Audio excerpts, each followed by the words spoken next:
Class 11 flag maths का circle and parabola का एक क्वेश्चन करेंगे।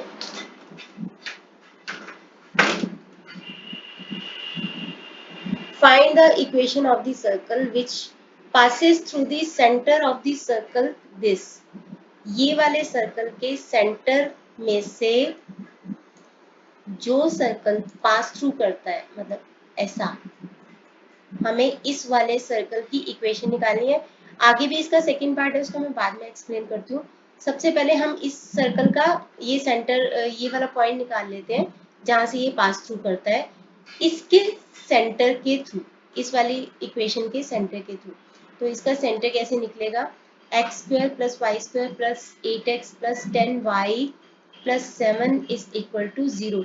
अब ये जो है इसकी जनरल इक्वेशन होती है सर्कल की, plus 2gx plus 2fy plus c is equal to 0। तो 8x is equal to 2gx, g और f के थ्रू ही हमें इसके सेंटर पता चलेंगे, इसलिए तो x से x कट गया तो g will be equal to 4, y से y कट गया तो f will be equal to 5।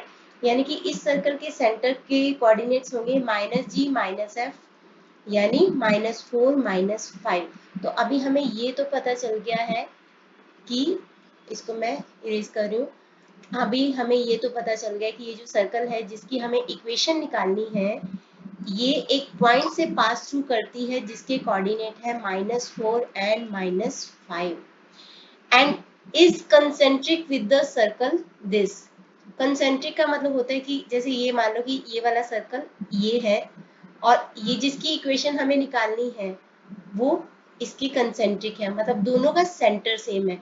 तो अगर हमें इसका सेंटर पता चल गया तो हमें इसका सेंटर पता चल जाएगा जिसकी की हमें इक्वेशन निकालनी है। सेंटर पता चल जाएगा तो यहाँ से डिस्टेंस के थ्रू हमें रेडियस पता चल जाएगा, सेंटर के कोऑर्डिनेट्स और रेडियस के थ्रू हम इसकी इक्वेशन निकाल सकते हैं। तो हम पहले इस वाले सर्कल की अब सेंटर के कोऑर्डिनेट्स निकाल लेते हैं। तो इसको लिखते हैं 2x² plus 2y square minus 8x minus 12y minus 9 is equal to 0। पहले तो x स्क्वायर के कोफिशिएंट को हमें 1 बनाना है, तो सारी इक्वेशन को 2 से डिवाइड कर दो।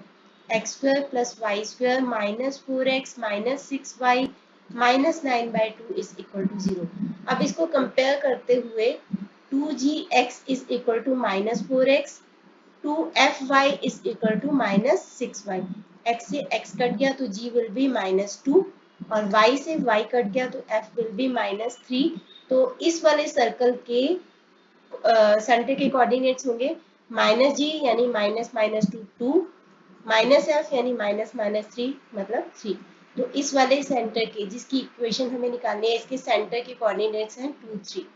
अब हमें 2 3 सेंटर पता है, एक सर्कमफ्रेंस का पॉइंट पता है, तो इन दोनों के बीच का डिस्टेंस हमारा रेडियस होगा। तो रेडियस का फॉर्मूला लगाते हुए डिस्टेंस का फॉर्मूला लगाएंगे 2 माइनस -4 होल स्क्वायर, यानी 2 plus 4 whole square plus 3 minus -5 यानी 3 प्लस 5 होल स्क्वायर। तो 6 का स्क्वायर 36 होता है प्लस 8 का स्क्वायर 64 होता है, 100 का स्क्वायर रूट होता है 10। अब हमारे पास रेडियस आ गया और हमारे पास सेंटर के कोऑर्डिनेट्स भी आ गए 2 3। तो हम इक्वेशन निकाल लेते हैं। इक्वेशन के लिए हम क्या करते हैं, x माइनस x कोऑर्डिनेट जो कि है 2 का square plus y minus y coordinate centre का और उसका square is equal to radius का स्क्वायर। तो ये हो गया आपका x square plus 4 minus 4y plus Y square plus 9 minus 6y is equal to 100। तो x square plus Y square minus 4x